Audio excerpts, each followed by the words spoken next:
ချစ်ဝေးလို့သွားတာတကယ်ဖူးတာမစဲခဲလို့လား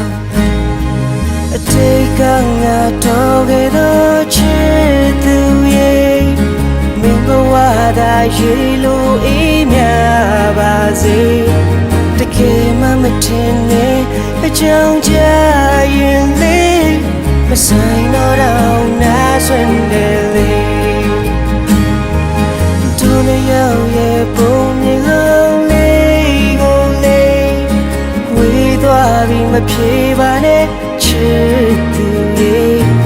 တငယ်ချင်းတွေမတော်တဆမေး